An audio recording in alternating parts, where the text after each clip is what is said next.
It's very wrong step माही। तुमने घर से भागकर बहुत गलत कदम उठाया है। तुम्हें पता है माही, औरत के लिए बाहर की खुशियों से चारदीवारी के दुख ही बेहतर होते हैं। मैं मजबूर थी निकत। तुम मेरी कॉलेज फ्रेंड हो ना, प्लीज प्लीज मेरी हेल्प करो प्लीज। तुम क्या समझती हो आतिफ तुम्हारे साथ सिंसियर है? मुझे खुद से भी ज्यादा भरोसा है आतिफ पे।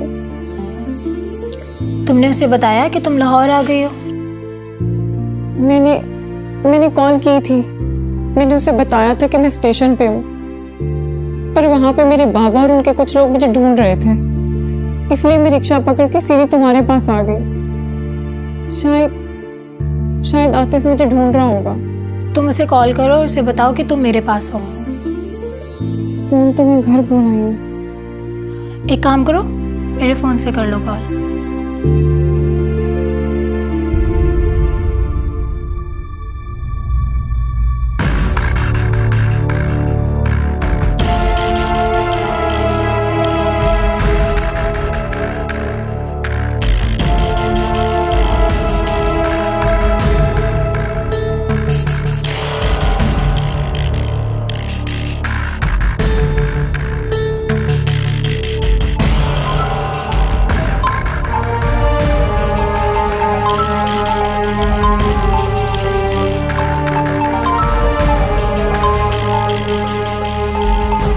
अगर माही की कॉल हुई तो पूछ इससे वो स्टेशन पर किस जगह है। हेलो हेलो आतिफ मैं स्टेशन पे नहीं हूँ। तुम वहां मत आना। मेरे बाबा के लोग मुझे वहां ढूंढ रहे थे, इसलिए मैं वहां नहीं रुकी हूँ।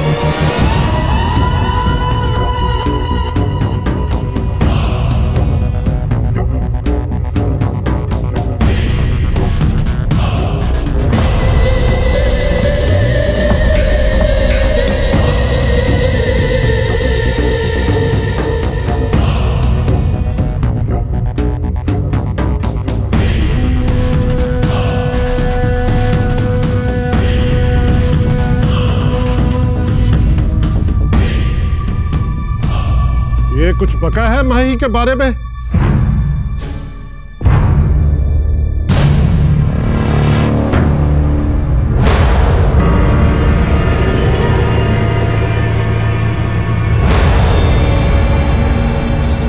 माही, माही क्या हुआ? क्या कहा है आतिफ ने?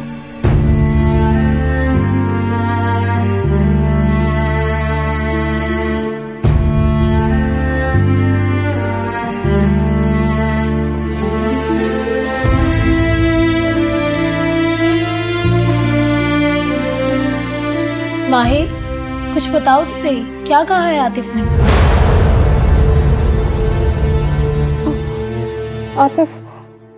आतिफ के फोन में मैंने अपने बाबा की आवाज सुनी है। Oh no. हाँ जरूर मेरे बाबा या मेरे कजन बाबरी ने आतिफ को अगवा कर लिया। निकत वो उसे मार डालेंगे, वो आतिफ को मार डालेंगे।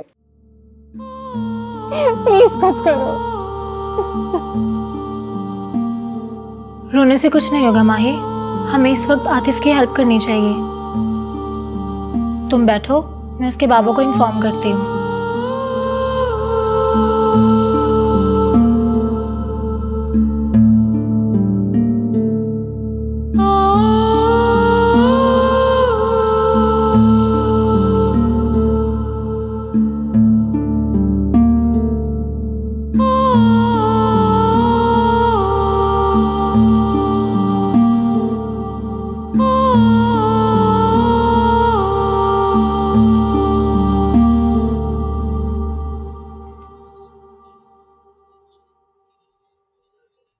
आतिफ आए?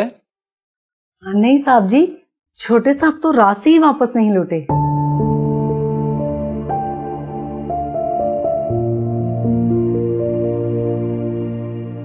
साहब जी आपके लिए खाना लगाऊं? नहीं मुझे भूख नहीं है। जी अच्छा।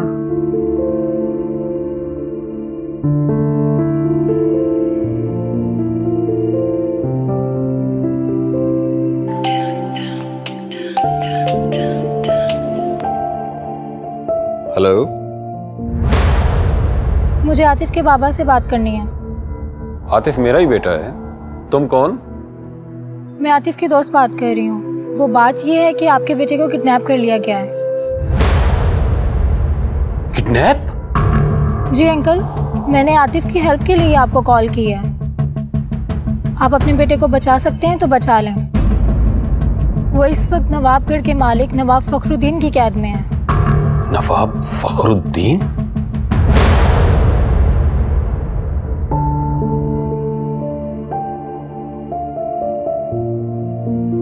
अस्सलाम वालेकुम। कैसी हो रिफत? वालेकुम अस्सलाम। ठीक है, सब ठीक है। तुम कैसी हो? बहुत खुश। बेटे की शादी के दिन करीब आ रहे हैं ना? शादी? हाँ, कल ही तो आ रहे हैं शादी के दिन रखने के लिए। ज्यादा दिन नहीं रखूंगी, 1-2 हफ्ते का टाइम दूंगी। मैं बहुत जल्द अपने बेटे के सर पर सेहरा देखना चाहती हूँ। हाँ हाँ, ये तो हर माँ की ख्वाहिश होती ही है। ये बताओ, मेरी बहू कैसी है? किधर है वो? बात करवाओ, बड़े दिनों से उससे बात नहीं हुई।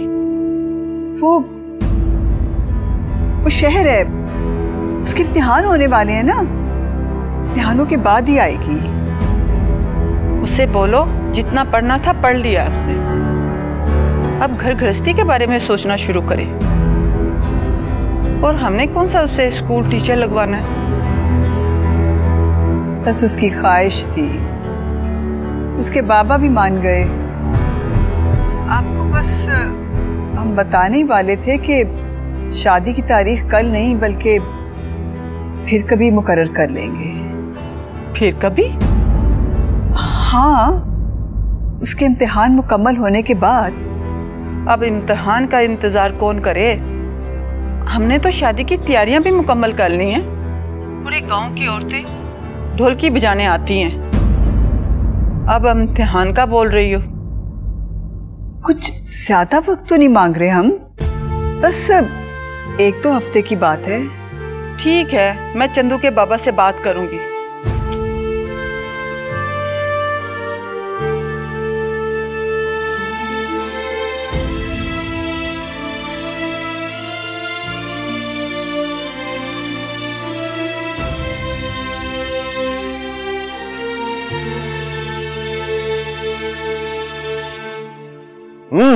नहीं बनूंगा, मैं दूल्हा बनूंगा। अभी बना, दूल्हा बना, चल। आप दूल्हा बनेंगे शादी वाले दिन? दूल्हा बनूंगा तो शादी होगी, बनूंगा। क्या शोर मचा रखा है? सरकार छोटे सरकार कह रहे हैं आज ही दूल्हा बनना है। बाबा साहब, बाबा साहब, पहले दूल्हा बनना है। आप बनोगे? कब? बहुत जल्द। पक्का? पक्का। Thank you.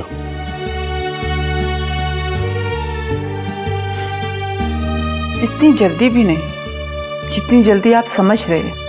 क्या मतलब है तुम्हारा सईदा बेगम? फखरुद्दीन की बीवी से बात हुई है मेरी। वो शादी की तारीख कल नहीं, 1-2 हफ्ते के बाद दे रही है। वो क्यों? उसकी बेटी के इम्तिहान चल रहे हैं। मुझे लग रहा है इस रिश्ते से मुकर जाने के बहाने ढूंढ रही है वो। अगर तुम्हारे घर वालों को हमने नहीं मुकरने दिया तो चंदू के ससुराल वालों को कैसे मुकरने देंगे? बस तुम अपने लाडले को भी कुछ तमीज सिखाओ और बच्चों वाली हरकतें बदलने की कोशिश करो। उसकी हरकतें देख देख कर लोग फखरुद्दीन को बताते हैं, तभी तो बार बार इनकार किया जाता है। बरादरी वाले बीच में ना आते तो वो कभी राजी ना होता। अगर वो राजी हुआ है तो उसने एहसान नहीं किया हम पर। बरसों पहले जो वादा किया है वो निभाकर अपनी इज्जत बढ़ाई है। मेरे चंदू में बुराई भी क्या है?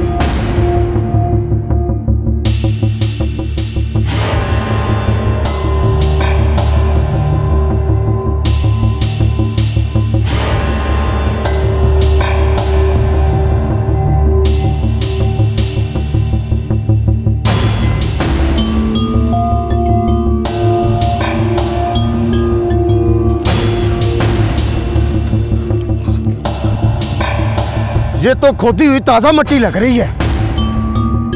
हाँ, शाबाश, बिल्कुल सही आइडिया लगाया तुमने। खोदो इस जगह को, मुझे लगता है यहाँ पे ही लाश मिलेगी।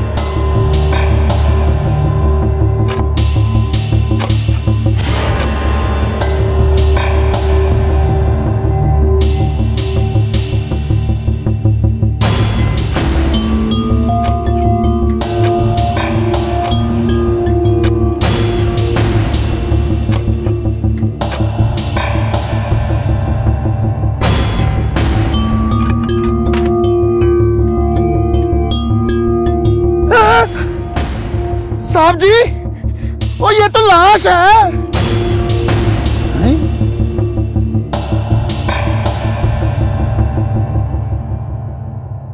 साहब जी, मेरी बहन की लाश। साहब जी, उसने मार डाला मेरी बहन को। साहब जी, उसने मेरी बेगुनाह बहन को मार डाला। मास्टर जी, जुल्म किया उसने, जुल्म किया मास्टर जी, उसने जुल्म किया। हाँ जी मास्टर साहब, अब बताओ कहाँ गई तुम्हारी सफाइयां और गवाहियां? और जिसको तुम कहते थे बहुत शरीफ आदमी है, वही अपनी बीवी का कातिल निकला। ओए, इस लाश को ले चलो पोस्टमार्टम के लिए। और रह गई बात कातिल की, उसको तो मैं पकड़ ही लूंगा। जहां छुपना बेटे छुप ले, तू खुद मुझे कहेगा, हाय शाबाशी, पकड़ ही लिया ना।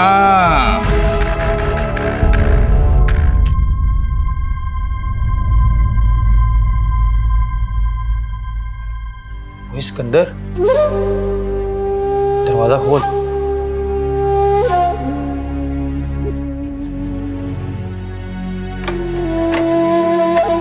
सिकंदर, ओए जालिमा, तूने अपनी बीवी को मार दिया? नहीं नहीं, झूठ ना बोल। तूने अपनी बीवी की लाश जिस जगह बॉडी में बंद करके दफन की थी ना, पुलिस वालों ने वो लाश वहां से निकाल ली है। ये तुमने ठीक नहीं किया सिकंदर। अब तू पुलिस के हाथों नहीं बच सकता। जितनी जल्दी हो सकता है यहाँ से भाग जा। ओए सोच क्या रहा है, यहाँ से निकलने वाली बात कर।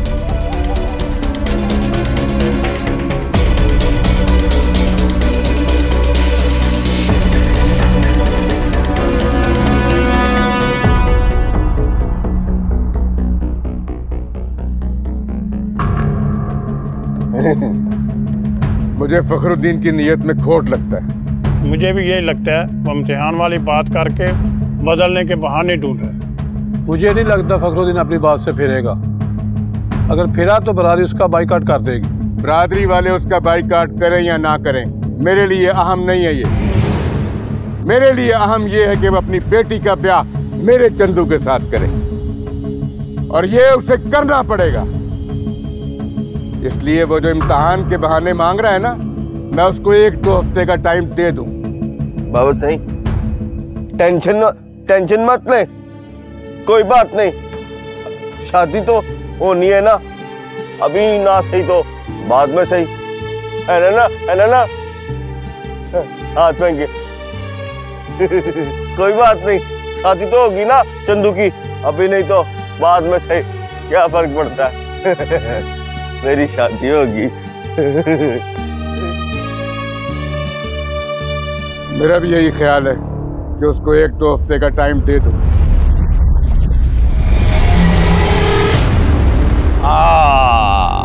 आई शाबाशी, आज तेरी मालिश का मजा आ रहा है। रोटी हजम हो गई है भाई। आज पल्ले से खाई है ना? अच्छा बा। हाँ जी, तो आपका बच्चा अगवा हुआ है जी। तो आपको किसी पे शक है? शक? मुझे पूरा यकीन है कि मेरे बेटे को नवाब फखरुद्दीन ने किडनैप करवाया है। और कोई अकल में आने वाली बात कर।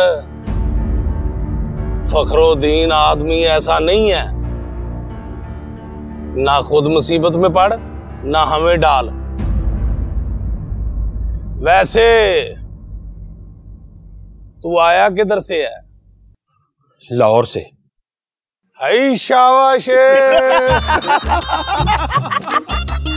लो लाहौर से आए हैं और फखरुद्दीन नवाब साहब 250 मील दूर जाके इनके बेटे को अगवा करके ले आए।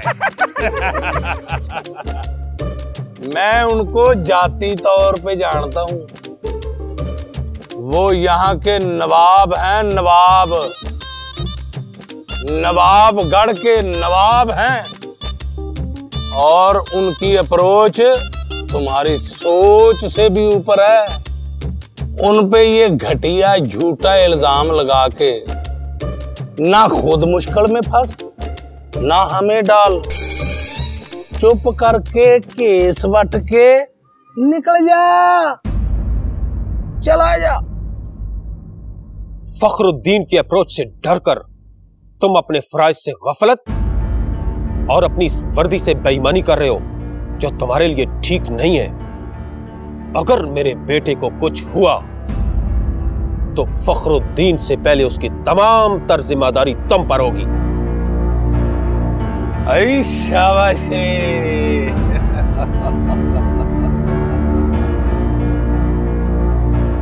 शाबाश भाई, शाबाश, ऐ शाबाश।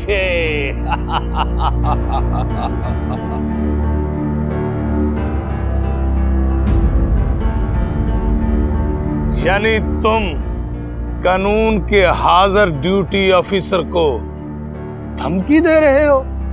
मैंने तुम्हें हाजिर ड्यूटी अफसर समझकर अपना मुद्दा बयान कर दिया था, लेकिन यह जानकर कि तुम कानून से ज्यादा नवाबों के नौकर हो, मैं अपना तारुफ करवाने पर मजबूर हूं। यह कार्ड मेरा तारुफ है।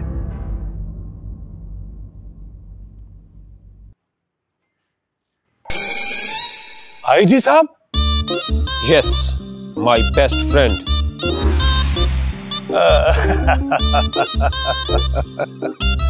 और शराब तो गुस्सा ही कर गए हैं। आप तो हमारे मेहमान है जनाब। बैठो बैठो बैठो। ओए बिल्लू। जी साहब जी। ओए जा, ओए साहब जी के लिए कोई बोतल शोतल लेके आ, कोई चाय लेके आ, कोई बिस्कुट, कोई फ्रूट। मैं अभी लेके आया साहब जी। जल्दी जा जनाब। थैंक यू, लेकिन जो मैंने कहा होगा जनाब, वही होगा जो आपने कह दिया, वैसे ही होगा। रिफत, ठीक है तुमने सजदा भाभी को 1-2 हफ्ते का बोल दिया है, लेकिन ये मत बोलना कि तुमने झूठ बोला है। सच बोलने से भी तो रुसवाई है ना। तुम्हारी लाडली जो रुसवाई हमें दे गई है, उस रुसवाई को हमारे झूठ बोलने से कब तक छुपाया जा सकेगा? बस 1-2 हफ्ते तक। उसके बाद क्या कहेंगे उन लोगों को?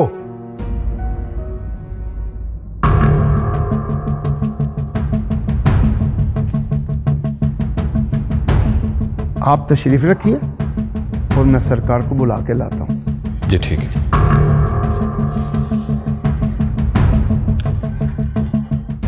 मुझे तो खुद बिल्कुल समझ नहीं आ रही कि क्या करूं। जिस बेटी को सारी जिंदगी सच बोलने का सबक सिखाती रही, उसके एक गलत कदम उठाने की वजह से झूठ बोलने पे मजबूर हो गए हैं। साहब जी, वो बाहर कोई आपको मिलने के लिए आया है। ठीक है।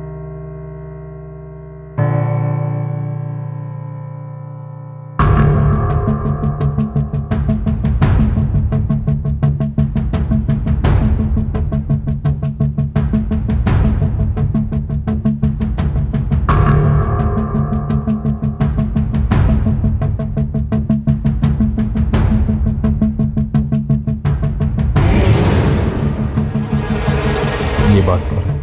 कौन है ये? एसपी साहब। जी अस्सलाम वालेकुम। जी एसपी साहब। बस सलाम करने के लिए फोन किया था। इनका एक छोटा सा काम है। कौन है ये? सेठ वकार अहमद साहब, लाहौर से आए हैं। शहर में बड़े रख रखाव और ठाट बाट वाले लोग हैं। हाजी साहब के बेस्ट फ्रेंड हैं। ओके।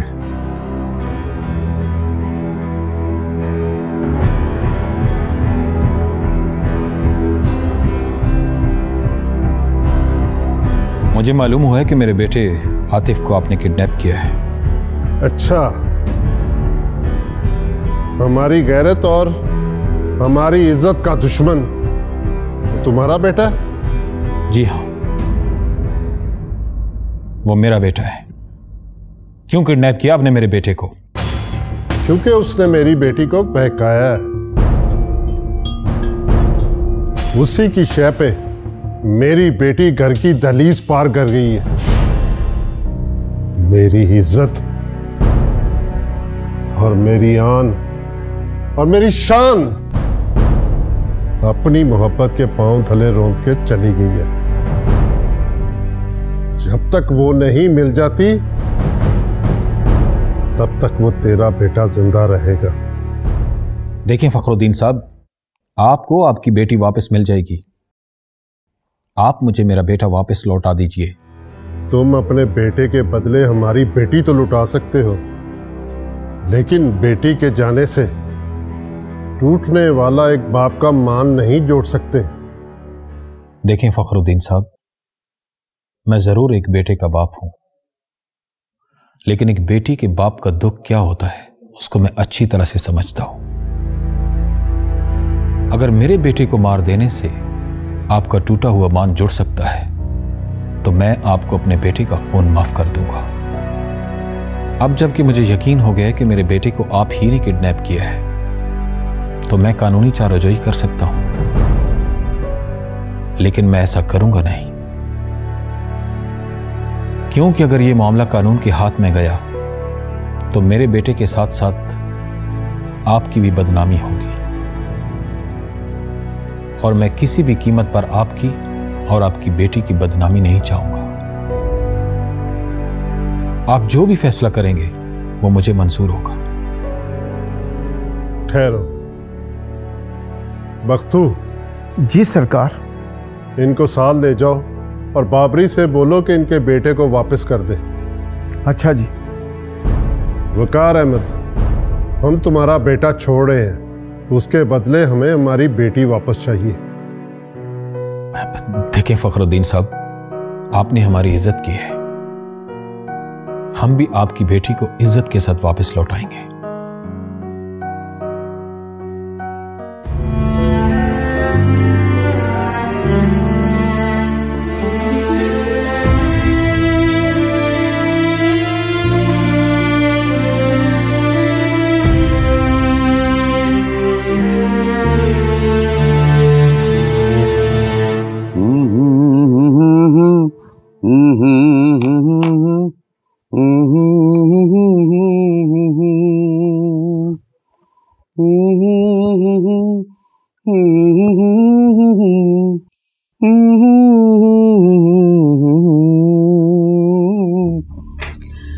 लगता है फिर शहर जाने की तैयारी है।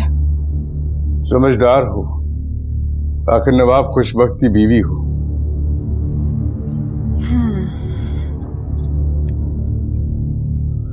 आप जब शहर जाते हैं तो बस एक यही मान रह जाता है मेरे पास कि मैं नवाब खुशबख्त की बीवी हूं। लेकिन ये मान कभी कभी बहुत कमजोर पड़ने लगता है।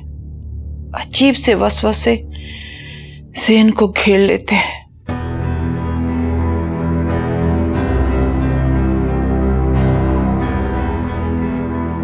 ये वसवसे हर बीवी के जहन में आते रहते हैं, और अगर मेरे बस में होता तो औरत का दूसरा नाम वहम रख देता। औरत का दूसरा नाम वहम नहीं, सब्र है। और औरत की इसी सिफ्त का नाजायज फायदा उठाते हैं मर्द लोग। तुम कहना क्या चाहती हो?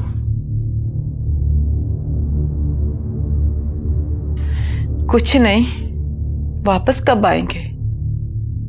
तुम जानती हो कि मैं शहर में 1-2 रातों से ज्यादा नहीं ठहरता। वो 1-2 रातें सदियों की तरह होती हैं मेरे लिए। तुम्हारा क्या मतलब है कि हर वक्त तुम्हारे पास बैठा रहा करूं, सब काम काज छोड़कर? मैंने ये कब कहा है? तो फिर मैं जो करता हूं, जहां जाता हूं, अपनी मर्जी से करता हूं, और हमारे खानदान में कोई औरत मर्द की मर्जी पर मुसल्लत नहीं हो सकती। सवाल बीवी बनकर शोहर से करती हूं और जवाब देते हैं एक रियासत के नवाब बनकर।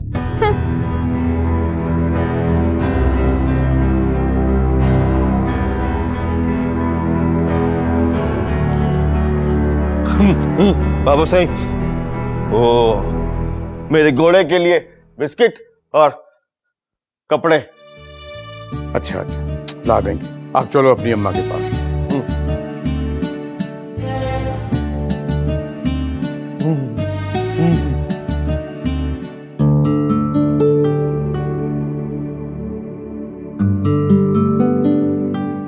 सलमा, ओ सलमा। हाँ अम्मा। अम्मा की मारी दिन ढलने को है, मेरी सब्जी काटने तक आटा गूंद के रख दे। अच्छा अम्मा। जल्दी कर। एक तो इस कलमुहे सब्जी वाले ने ना सारे आलू ही खराब दिए हैं। कल आए, मैं इसकी अच्छे से खबर लेती हूँ। पैसे लेता है गोश्त के और देता है सब्जी गली सड़ी। पर वो बेचारा भी क्या करे, महंगाई इतनी हो गई है। परात से आटा उछला है, लगता है कोई मेहमान आने वाला है।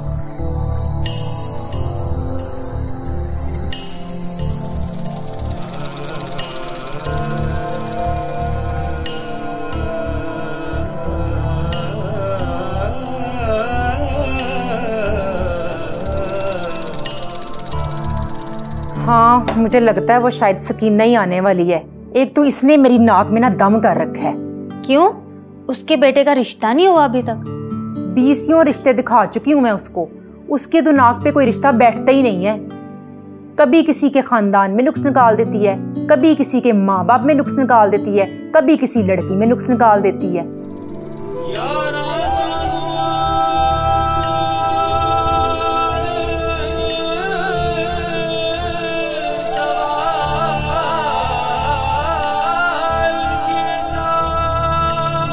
कल को जब अपनी बेटी का रिश्ता करेगी ना, तो फिर उसकी अकल ठिकाने आएगी।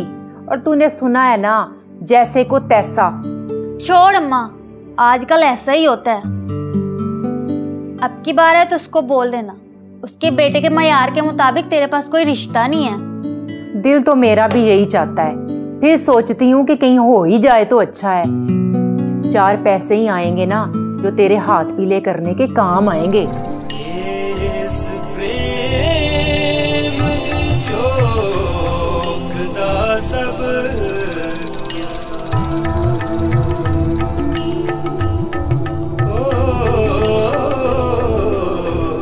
तेरा बाप तो इस दुनिया से चला गया,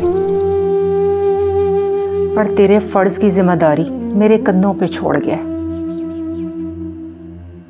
तेरे फर्ज का कर्ज चुकाने के लिए शायद मैं अब तक जिंदा हूं। खैर छोड़, तू ये बता मुझे कि सारे घरों से कमेटी तो आ गई है ना? तकरीबन सब घरों से आ गई है, बस चाचा दारा, दूध वाला और हवलदार की बीवी नहीं दे के गए। सवेरे जाऊंगी ना इन दोनों के घर, खूब बेइज्जती करके आऊंगी मैं इनकी। दरवाजे पे तो देख कौन आया है।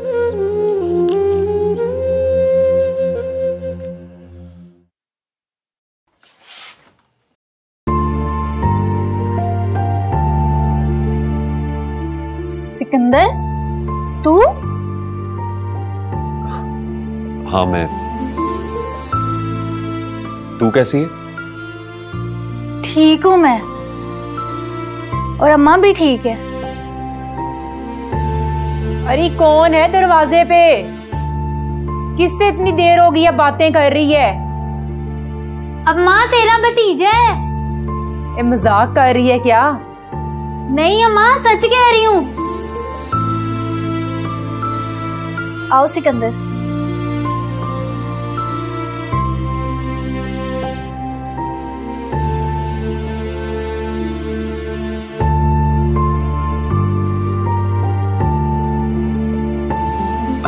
अस्सलाम वालेकुम फुप्पो। वालेकुम अस्सलाम। शुक्र है तेरा दिल भी चाहा अपनी फुप्पो से मिलने को। कहाँ रहा है तू इतने साल?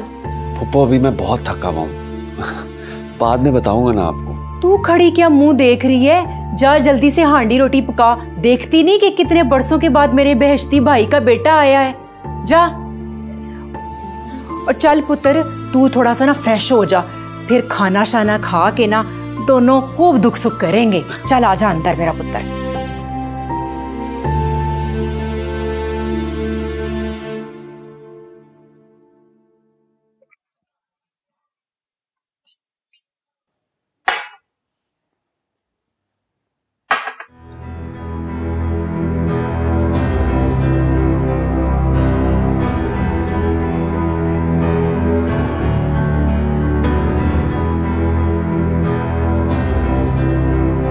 अगर तुमने उनकी बेटी को वर्गलाया ना होता तो मैं नवाब फखरुद्दीन से तुम्हारे एक एक जख्म का बदला लेता।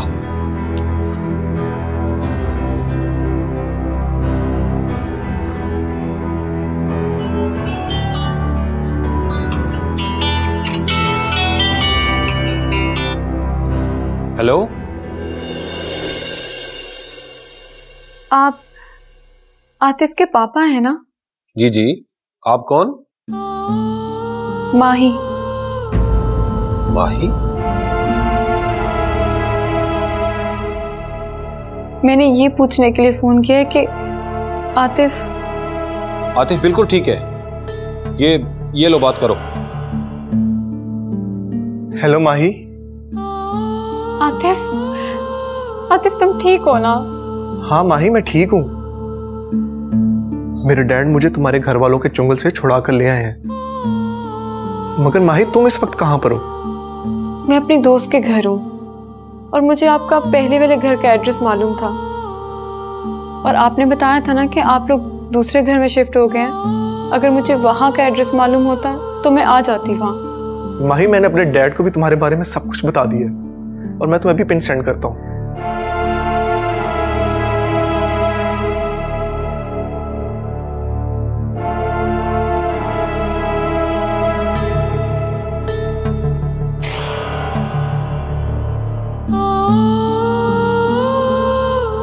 मेरी फ्लाइट का टाइम हो रहा है, आओ मैं तुम्हें छोड़ आती हूँ।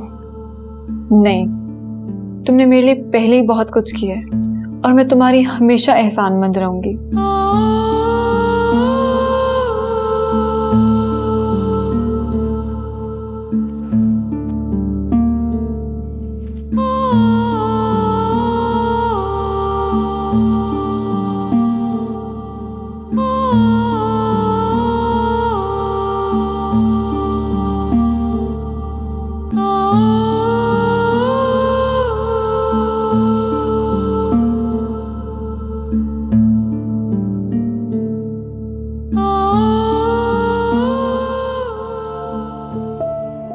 सिकंदर पुत्र, तेरे आने से ना इस घर में बाहर सी आ गई है और मेरा बिश्ती भाई भी ना मुझसे बड़ा ही प्यार करता था। पर तेरी अम्मा से शादी होने के बाद ना ऐसा ऐसा वो घर आना ही छोड़ गया। पता नहीं क्या जादू टूना किया उसने कि उसके पैर ही बांध दिए। अम्मा, मरने वालों से शिकवे शिकायतें नहीं किया करते। अरे अगर शिकवे शिकायतें होती तो मैं अपने भाई भाभी के लिए हर जुमेरात को खत्म थोड़ी ना दिलवाती। अम्मा, वो तो चले गए अब इस दुनिया से। सिकंदर से भी तो पूछ, इसको हमारी याद कैसे आ गई?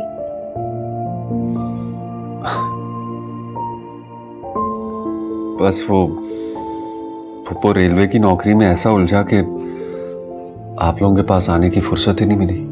अब क्या छुट्टी लेके आया है?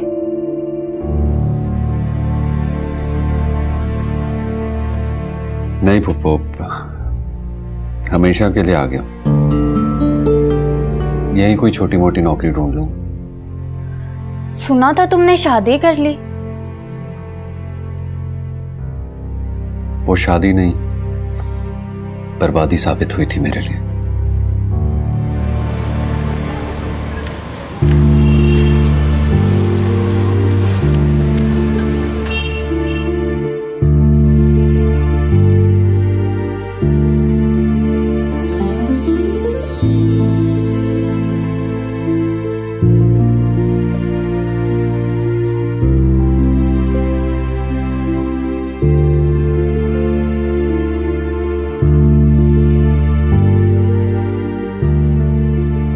उसे फोन करके पूछो कि वो अभी तक आई क्यों नहीं है। अभी कुछ देर पहले बात हुई है डैड, बोल रही थी कि मैं रास्ते में हूं।